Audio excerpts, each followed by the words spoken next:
Dieu, shalom mes précieux frères et sœurs, c'est toujours votre bien-aimé, précieux frère Siméon Bayo. Aujourd'hui, je viens avec un thème qui est intitulé « La voie pourvue par Dieu pour le bénédiction ». La voie pourvue par Dieu pour le bénédiction. C'est-à-dire, Dieu, il a pourvu une voie pour que ses enfants soient bénis. Mais quelle est cette voie que Dieu a frayée? C'est ce qu'on va aborder pour savoir quelle est la voie de Dieu et quelle est la volonté de Dieu. Parce que ce n'est pas dire que les enfants de Dieu n'ont pas droit aux bénédictions, ils ont uniquement droit au royaume des cieux. Pendant que nous vivons dans ce monde en attendant l'enlèvement, Dieu n'a pas voulu que ses enfants aussi puissent souffrir. C'est pourquoi il a frayé une voie pour la bénédiction, pour avoir de bénédiction. Pour que les enfants de Dieu soient bénis, Dieu a pourvu une voie. C'est ce qu'on va aborder aujourd'hui. Et Dieu a pourvu une voie. Avant de commencer, nous allons d'abord lire la parole de Dieu avant d'entamer notre thème. Nous allons directement prendre le livre de Malachie 3 pour savoir quelle est la voie que Dieu a pourvue pour nous. Nous allons prendre Malachie 3, Malachie chapitre 3, au verset, nous allons commencer à partir du verset, au verset 10. Et là, nous allons descendre pour voir ce qui nous dit la parole de Dieu. Il dit ceci: apportez à la maison du trésor toutes les dîmes. Apportez à la maison du trésor toutes les dîmes, afin qu'il y ait de la nourriture dans ma maison. Il dit: mettez-moi de la sorte à l'épreuve, dit l'Éternel. Il dit: mettez-moi de sorte à l'épreuve, dit l'Éternel des armées, et vous verrez si je n'ouvre pas pour vous les écluses des cieux, si je ne répands pas sur vous la bénédiction en abondance. Pour vous, je menacerai celui qui dévore, et il ne vous détruira pas le fruit de la terre. Et la vigne ne sera pas stérile dans vos campagnes, dit l'Éternel des armées. Toutes les nations vous diront heureux, car vous serez un pays de délices, dit l'Éternel des armées. Ici, nous venons de lire la parole de Dieu. On nous dit: apportez à la maison du trésor toutes les dîmes, vos offrandes, et vous verrez si je n'ouvre pas pour vous les écluses du ciel, et si je ne répands pas des bénédictions sur vous en abondance. C'est-à-dire, Dieu, il a pourvu aussi une voie pour nous bénir. Pourvu que nous soyons bénis, nous devons obéir à la parole de Dieu. Pour que nous soyons élevés, nous devons obéir à la parole de Dieu. Dieu, il a tout donné. Il a frayé une voie dans chaque chose. Maintenant, pour être béni, Dieu nous a donné une condition qui est d'apporter à la maison du trésor toutes les dîmes et les offrandes, afin qu'il n'y ait pas manque de la nourriture. Et il a juré, il dit: mettez-moi de sorte à l'épreuve, et vous verrez si je n'ouvre pas pour vous les écluses. La dîme apparaît pour la première fois dans le livre de Genèse chapitre 14, verset 20. Vous pouvez lire à la maison les livres de Genèse chapitre 14, verset 20. Ici, la parole nous parle d'Abraham, notre père Abraham, qui est le modèle de tout chrétien. Abraham, il est allé donner la dîme à Melchisédek. Melchisédek, c'était une personne qui n'a ni généalogie, qui n'a ni père, qui n'a ni mère. Mais cette personne, Abraham, pendant qu'il revenait à la défaite de la guerre, il a pris la dîme. Il est allé donner à Melchisédek. Mais c'est pourquoi nous continuons pour vous expliquer. Il y a des gens qui ont la confusion dans la parole de Dieu. Il y a ceux-là qui confondent entre la dîme et les offrandes. Il y a une différence entre la dîme et les offrandes. Quelle est cette différence? Nous commençons. La dîme, qu'est-ce que c'est d'abord la dîme? La dîme, c'est les 10% sur les 100% que vous gagnez dans vos revenus. Les 10% sur les 100% que vous gagnez dans toutes vos affaires. Les 10%. Dieu vous laisse les 90%, mais vous retirez juste les 10% et vous donnez à Dieu le bénéfice. Par exemple, dans notre salaire, si par exemple je reçois $300 par mois, donc je dois retirer 30% et $30 qui est le 10%, je donne à Dieu.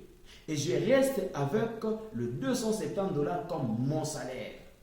Maintenant, par exemple, dans l'héritage, par exemple, vous avez hérité quelque chose là de valeur à 100%, vous retranchez les 10%, vous donnez à Dieu. Par exemple, les dons, vous retranchez les 10%, vous donnez à Dieu. Vous voyez? C'est ça la différence entre l'offrande et la dîme. La dîme, c'est les 10% sur le 100% que vous gagnez. Pour les cultivateurs, ils peuvent se poser la question, comment nous pouvons donner la dîme? Par exemple, un cultivateur, il a semé et après, il a semé le maïs, après, il a moissonne 100 sacs de maïs. Dans les 100 sacs de maïs, il doit prendre les 10 sacs pour donner à Dieu. C'est ça les 10% de ces 100% qu'il a semé et qu'il a récolté. C'est ce que nous continuons. Et l'offrande est payée dans la manière où le Saint-Esprit peut vous guider. L'offrande, ce n'est pas une obligation, mais la dîme, c'est une obligation. L'offrande, vous pouvez donner plus que même la dîme. Si vous avez des moyens, selon la conduite du Saint-Esprit, ce n'est pas une obligation. Mais la dîme, c'est une obligation pour tout chrétien qui veut évoluer, qui veut exceller, qui veut prospérer dans ses affaires. Il est obligé de payer la dîme. Il faut payer la dîme si vous voulez prospérer. Mais l'offrande, c'est selon le Saint-Esprit, de la manière que le Saint-Esprit va vous conduire. Ou encore, si vous remarquez dans votre église, il y a un besoin quelque part. Par exemple, l'église veut payer les instruments, mais vous pouvez donner votre offrande. Votre offrande. Par exemple, vous disiez si c'est $1000, moi je donne $100, je donne $500. C'est selon la conduite du Saint-Esprit. Si le Saint-Esprit vous conduit de payer 10%, de payer $100, $10, $1, ça ne dépend que de vous. Mais sur la dîme, ça c'est une obligation. C'est les 10%. Vous retirez juste les 10% des 100% que vous avez gagné. C'est ça la dîme. Maintenant, il y a une question que les gens se posent. À qui nous devons payer la dîme? C'est une question que les chrétiens se posent. À qui devrions-nous payer la dîme? Avant de répondre à cela, nous allons d'abord lire la parole de Dieu dans le livre de Jérémie chapitre 22 au verset 3. Au verset 13 plutôt. Le livre de Jérémie chapitre 22 verset 13. La parole nous dit ceci. Malheur à celui qui bâtit sa maison par l'injustice. Il continue. Et ses chambres par l'iniquité, qui fait travailler son prochain sans le payer, sans lui donner son salaire. Malheur à celui, il dit ceci, malheur à celui qui bâtit sa maison par l'injustice, et ses chambres par l'iniquité, qui fait travailler son prochain sans le payer, sans lui donner son salaire. Si nous voyons ici Abraham, il est allé payer la dîme à Melchisedec qui était le souverain sacrificateur. Il travaillait dans un temple, c'était ça son salaire. Mais aujourd'hui, qui sont les souverains sacrificateurs dans nos églises? Les souverains sacrificateurs aujourd'hui, c'est nos pasteurs, parce que ce sont eux qui veillent sur nous, qui prient pour nous, qui font tout, qui nous enseignent, qui nous nourrissent spirituellement. C'est chez les pasteurs que nous devons payer toutes nos dîmes. Comme Abraham avait payé à Melchisedec nous avons aussi un souverain sacrificateur qui est l'ange de l'église. C'est là où nous devons payer la dîme. La dîme ne sera pas payée chez un diacre, la dîme ne sera pas payée chez un choriste, la dîme ne sera pas payée chez un huissier, mais chez le pasteur, l'ange de l'église. C'est là où nous devons payer toutes nos dîmes. C'est là où nous devons payer toutes nos dîmes. Parce qu'il y a plusieurs personnes qui se posent des questions. Ils disent que moi je peux prendre ma dîme et aller donner cela aux orphelins. Non, non. Si vous voulez donner l'offrande aux orphelins, organisez-vous, prenez l'offrande, allez donner aux orphelins. Mais ce qui concerne la dîme, elle doit être payée chez le pasteur. Oui, nous continuons toujours à notre sujet. La parole me dit ceci. Est-ce qu'il y a une question qu'on se pose? La dîme, c'est une bénédiction ou une malédiction? Parce que l'objectif de tout chrétien, il a besoin de vivre une bonne vie, une meilleure vie. Un chrétien n'est pas obligé de souffrir. Il y a ceci, il y a une loi. Si vous voulez être béni, parce qu'il y a une loi qui est naturelle. Donc, quand vous donnez et vous recevez, c'est comme ça avec Dieu. Si vous donnez beaucoup, Dieu aussi vous donne beaucoup. Si vous donnez paix, Dieu aussi vous donne paix. C'est une loi. Mais, comment est-ce que nous devons donner nos dîmes? Nous devons donner nos dîmes avec un cœur ouvert.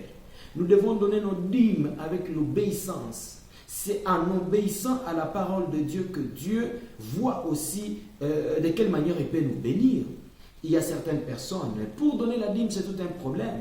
Mais si vous donnez paix, Dieu aussi va vous bénir paix. Si vous donnez beaucoup, Dieu va aussi donner beaucoup. C'est de la même manière. Si vous donnez paix, Dieu vous donne paix. Mais si vous donnez beaucoup, Dieu va vous donner aussi beaucoup. Et car la parole nous dit ceci, il dit ceci, donnez et il vous donnera. Il dit ceci, on versera une bonne mesure, serrée, secouée et qui déborde. Si vous vous donnez beaucoup, il va vous donner aussi une bénédiction serrée, secouée et qui déborde. Car on vous mesurera avec la mesure dont vous vous êtes servi pour mesurer avec Dieu. Si vous vous avez donné, par exemple, vous donnez les dîmes irrégulièrement. Donc, dans une année, vous vous donnez, par exemple, 2 fois. Vous donnez l'argent de 2 mois. Et tout le reste, les 10 mois, vous vous bouffez. Vous vous faites vous-même Melchisedec. Dieu aussi va vous bénir de cette façon. Mais regarde, les satanistes, les occultistes, eux, quand on leur demande dans leur loge, il faut donner un sacrifice. Vous verrez, ils doivent accomplir rapidement. Mais c'est un sérieux problème pour le chrétien. Le chrétien, que tu sois évangéliste comme je suis, que tu sois, je ne sais pas, un apôtre, mais si il faut donner la dîme ne dépend pas de la qualité de personne. La dîme, c'est pour Dieu. Prélevez la dîme et donne à Dieu. Vous verrez, vous serez bénis. D'une manière que les gens vont commencer à vous pointer du doigt, que cette personne-là, il était pauvre. Il a commencé, je ne sais pas, comme ça, il est allé dans le loge. Non, ce n'est pas les loges. Dieu, il bénit parce que la bénédiction de l'Éternel enrichit. Et quand Dieu te bénit, il te donne d'abord la paix, il te donne la joie, il te donne avec abondance. Mais c'est différent. C'est différent avec les satanistes, les occultistes. Chez eux, quand le diable leur donne argent, ce n'est pas avec joie, ce n'est pas avec peu. Il leur donne et par après, ils commencent à pleurer. Parfois, ils commencent à sacrifier les enfants. Mais quand Dieu te bénit, il te bénit avec joie. Il te donne la paix, il te donne la joie, il te donne la tranquillité, il te donne la stabilité dans ton foyer. Mais ce que nous devons faire pour gagner beaucoup, nous devons aussi donner plus. Moi, je ne te demande pas de me donner moi la dîme, parce que moi aussi j'ai mon pasteur, là où je paye la dîme. C'est ça le secret de bénédiction pour un chrétien. Si vous voulez être béni, il faut donner aussi la dîme. Payez la dîme régulièrement. Vous verrez que Dieu va commencer à vous bénir, va commencer à vous élever. Si par exemple vous recevez $300, vous verrez dans la société que vous vous êtes engagé, après 1 mois, après 2 mois, vous commencez à toucher $800, $1000, petit à petit, jusqu'à tel point vous serez aussi autonome. Vous allez créer votre propre entreprise. Le secret pour le chrétien, si vous voulez être béni, payez les dîmes. Si vous voulez être élevé, payez les dîmes. Paye la dîme, ne regarde pas n'importe qui que ce soit, ne regarde pas qui, ne regarde pas ton frère. Parce qu'il y a des gens qui disent que la dîme, c'est le pasteur qui mange ça. Oui, ce sont les hommes. Parce que la parole nous dit, Melchisedec, c'était un humain, c'était une personne. Quand Abraham est allé, il lui a donné la dîme. Il n'est pas allé chez Dieu. Hein? Si vous voulez que vous puissiez donner la dîme à Dieu, demandez à Dieu de descendre en personne et vous lui payez votre dîme. Mais ce que vous devez mettre en pratique, ce n'est que payer la dîme. La dîme, c'est un secret de bénédiction. Vous voulez être élevé, vous voulez avoir l'abondance, vous voulez avoir de maisons, vous voulez avoir des véhicules, tout ce que vous enviez aux gens. Payez la dîme, Dieu va vous donner tout ça.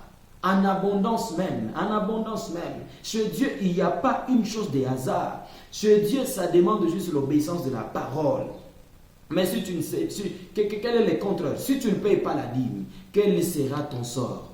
Pour ceux-là qui ne payent pas la dîme, la parole nous dit, ceux-là qui ne paieront pas la dîme, ils seront frappés par la malédiction. C'est pourquoi aujourd'hui dans nos maisons, nous voyons des chrétiens qui ne prospèrent pas. Un chrétien, il a fait une année, il a crié à Jésus. 10 ans, 100 ans, il a crié Jésus-Christ, mais il n'évolue pas. Il traverse qu'une vie de souffrance. Maintenant, je viens te révolter aujourd'hui. Les secrets de la bénédiction. Les secrets de la bénédiction. Ce n'est que payer la dîme. Si vous voulez être élevé, payez la dîme. Si tu ne le payes pas, va voir ton pasteur. Moi, je ne te demande pas de venir me voir. Moi aussi, j'ai mon pasteur. J'ai mon pasteur là où je paye ma dîme. Donc, toi aussi là où tu es, que tu puisses voir dans quelles conditions où tu vis, que tu puisses prendre l'engagement de servir Dieu avec tout ce que tu as. Tout ce que tu as. Si Abraham, notre modèle, il est allé payer la dîme, mais à combien plus forte raison, toi et moi, nous ne devons pas payer la dîme. Mais qui veut vivre une vie de souffrance? Nous avons besoin d'être élevés. Nous avons besoin de vivre une meilleure vie. Avoir de véhicules, avoir tout. Parce que la parole dit, l'or et l'argent lui appartiennent. L'argent est en lui. C'est lui qui a créé tout. Donc, si vous voulez être élevé, payez uniquement la dîme. Ça, c'est un secret que je voulais juste te rappeler aujourd'hui, que tu puisses prendre l'engagement de servir Dieu avec tout ce que tu gagnes, tout ce qui tombe entre tes mains, tout ce que tu gagnes dans tes champs, tout ce que tu gagnes dans ton entreprise. Si tu veux être riche, paye la dîme, c'est le secret. C'est le secret de la bénédiction. C'est le secret de... Voilà comment le diable est en train de mentir les enfants de Dieu. L'argent de la dîme, ce n'est pas l'argent pour aller jouer à la loterie. L'argent de la dîme, ce n'est pas l'argent pour aller à jouer, je ne sais pas, aux cartes. Non. Pendant que moi je prêche, il y a les enfants de Malachie 4, le courant du message de Frère Branham. Nous allons un peu prendre les témoignages de Frère Branham. Il a dit dans Dieu mal compris, prêché en 1961 au paragraphe 146, il dit ceci. Voilà un défi pour tout individu. Si j'avais assez de temps, et que je ne devrais pas entrer dans le texte que j'aimerais de développer dans le prochain 10 minutes. J'aurais aimé vous donner mon témoignage personnel de la façon dont j'étais même affamé. Ma mère et le mien affamés. Mon père malade. Mais je prenais d'abord mes dîmes et les donnais à Dieu. Vous voyez, le prophète Branham, il était parfois affamé, sa mère affamée, sa famille affamée. Mais dans l'argent qu'il gagnait, le miette là, il prélevait d'abord la dîme en premier lieu. Il prélevait d'abord la dîme pour aller donner à la maison de Dieu. La suite qu'elle s'est dit, et vous devrez voir ce qui est arrivé. Je n'ai jamais vu dans ma vie un homme ou une femme. Si vous n'avez qu'$1 de revenu par semaine, vous apportez les 10 cents de cet argent dans la maison du trésor. Votre église que vous fréquentez, si Dieu ne bénit pas cela, alors appelez-moi hypocrite. Par exemple, vous travaillez aujourd'hui, vous gagnez $10. Mais Frère Branham nous dit que montre-moi parmi vous s'il y a quelqu'un qui peut gagner les $1 et apporter à l'église un sens dans l'église, ici il ne sera pas béni. Et c'est pourquoi Frère Branham il a dit, montre-moi celui qui mettra Dieu en premier lieu, s'il ne sera jamais béni. Tout chrétien qui me suit, que tu sois croyant du message, que tu sois catholique, que tu sois, je ne sais pas, pentecôtiste, que tu sois, je ne sais pas, presbytérien, que tu sois qui que ce soit, le secret de la bénédiction, ce n'est que payer la dîme. Si vous voulez être payé, vous êtes méthodiste, vous voulez être élevé, le secret que je vous donne aujourd'hui, ce n'est que payer la dîme de Dieu. Faites-le. Si vous le faites pendant 2 mois et que votre vie ne change pas, donc Dieu est un menteur. Parce que dans toute la Bible, il n'a jamais dit cela. Il a dit, mettez-moi de sorte en épreuve. Et vous verrez si je ne répandrai pas sur vous toutes les bénédictions. Il va répandre les bénédictions en abondance. Ne prenez pas l'argent de la dîme, les 1/10. Allez donner cela aux pauvres. Allez donner cela aux orphelins. Allez donner cela aux veufs. Non. Prenez les 1/10, allez avec ça chez ton pasteur, va lui remettre les 1/10 de votre revenu. Vous allez voir que Dieu va vous élever. S'il y a parfois que votre vie est bloquée, vous voulez débloquer, il y a une offrande, vous pouvez voir tout ce que vous avez volé pendant, je ne sais pas, 2 ans, pendant 10 ans de la vie de souffrance. Prenez une offrande de rachat. Allez-y avec ça chez le pasteur, vous témoignez et vous dites clairement à votre pasteur que pasteur, moi ça fait 1 année que je ne paye pas la dîme de Dieu, ça fait 10 ans que je ne paye pas la dîme de Dieu. Vous prélevez cette somme d'argent ou je ne sais pas quelle nature que vous pouvez donner, que ça peut être le bien matériel. Vous allez avec ça chez le pasteur, vous lui dites que mon pasteur, moi j'étais un voleur de dîmes. Je ne paye pas les dîmes de Dieu. Voici maintenant je viens me racheter devant Dieu. Vous faites cette offrande. Mais si Dieu ne te bénit pas, donc Dieu c'est un menteur. C'est pourquoi, bien-aimés dans le Seigneur, je vous recommande d'observer la parole de Dieu, chaque mouvement de la parole de Dieu, être en contact avec Dieu, suivre ce qu'elle ainsi dit le Seigneur, ce que la parole le dit. Mettez la parole en pratique parce que le Seigneur Jésus-Christ a dit que celui qui m'aime, qu'il garde mes paroles. Dans le livre des Proverbes, on nous dit toujours de garder le précepte de Dieu. C'est pourquoi Dieu avait dit à Josué, il a dit, ce livre de la loi que je te donne, médite-la nuit et jour afin que tu aies le succès dans tout ce que tu entreprendras. Même Josué, il payait la dîme. Même Moïse, il payait les dîmes. Abraham, il payait les dîmes. Tous les chrétiens, sans exception, ils doivent payer la dîme si vous voulez être élevés. C'est pourquoi vous voyez les occultistes et ils font des sacrifices, ils versent le sang. Vous les voyez prospérer. Ils ne sont pas spéciaux. Ils ont imité cela chez Dieu. Mais toi, en tant que chrétien, je te révolte aujourd'hui de payer la dîme. Ne manquez pas à vous abonner et d'activer la cloche pour suivre encore d'autres prédications. Du reste, que le Seigneur vous bénisse richement.